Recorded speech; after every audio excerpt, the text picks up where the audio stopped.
আমি যে ধর্মের উপরে আস্থা হারালাম, ঈশ্বরের উপরে, আল্লাহর উপরে যে বিশ্বাসটা হারালাম, এটা কোনো তত্ত্বগত চিন্তা থেকে না। এটাও কিন্তু আমার এই যেটা মনে হলো যে এই যে মানুষের এত দুঃখ দুর্দশা, এই দুঃখ দুর্দশা, এদিকে বলা হচ্ছে যে আল্লাহর ইচ্ছা ছাড়া গাছের পাতা নড়ে না ইত্যাদি সমস্তই তিনি করছেন। এখন আল্লাহর যে সমস্ত যে যে গুণ যেটা বলা হয় যে গড ইজ অল মার্সিফুল, তিনি দয়ালু, অল নোয়িং, সব কিছুই জানেন তিনি, এবং অল পাওয়ারফুল, এই তিনটে all powerful, all knowing and merciful. তাহলে এই তিনটে গুণ যদি একজনের থাকে আর কি, তাহলে এই দুনিয়ার এই জিনিসটা এক্সপ্লেন করা যাবে না। আসলে দুনিয়া যে এত, সে মানুষের যতই ফিলোসফাইজ করতে চেষ্টা করুন, যতই ব্যাখ্যা করতে চেষ্টা করুন, মানুষ যে এত দুর্দশার মধ্যে আছে, কষ্টের মধ্যে আছে মানুষের মধ্যে।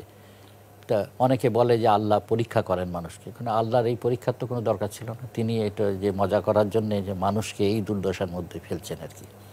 হ্যাঁ, এটার কি কারণ থাকতে পারে? না, একটা মেয়ে হাসপাতালে গেছে চিকিৎসা, নিজের চিকিৎসা করতে গেছে, বাচ্চাটাকে বাইরের ঘরে রেখে গেছে, ফিরে এসে সে তার বাচ্চাটাকে পেল না, পরে মৃত অবস্থায় পেল। আচ্ছা, এখানে কি তাহলে কিসের কেরামতি? এবং এই আল্লাহর যদি এই তিনটে গুণ থাকে, তা কেন সেই বাচ্চা তাকে মেরে কি পরীক্ষা করলেন, কি খেলা করলেন? আর পরীক্ষা যত গরিবের ওপর দিয়ে হচ্ছে। আমি বলেছি ওখানে যে আল্লাহ যা বড়লোকদেরকে দেওয়ার সব এই হলো কি দিয়ে দেন, আর গরিবদেরকে যা দেওয়ার সেটা তার বাকির খাতায় থাকে।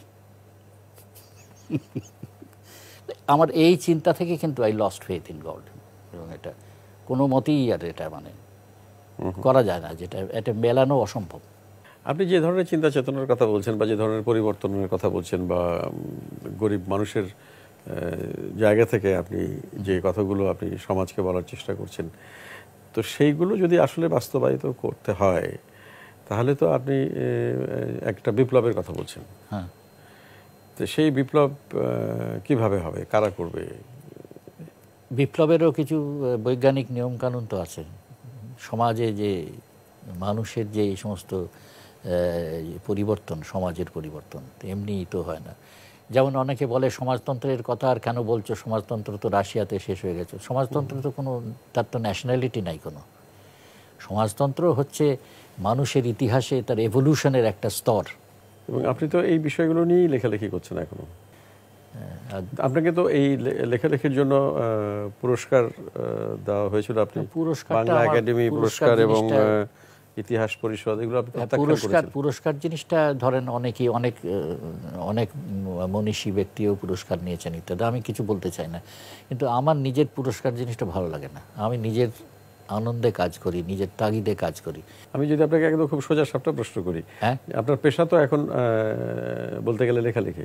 হ্যাঁ, লেখালেখি। হ্যাঁ, এই বাংলাদেশে লেখালেখি করে কি আপনি সংসার চালাতে পারেন? এখন তো চালাতে হচ্ছে, সেভাবেই চলছে যেভাবে। আমার তো কোনো বড় রকম চাহিদা কিছু নাই কোনো সময়, আমার পরিবারের কারো সেরকম নাই, তা কাজেই চলে যাচ্ছে। আগে আমার স্ত্রী চাকরি করতেন ব্যাংক।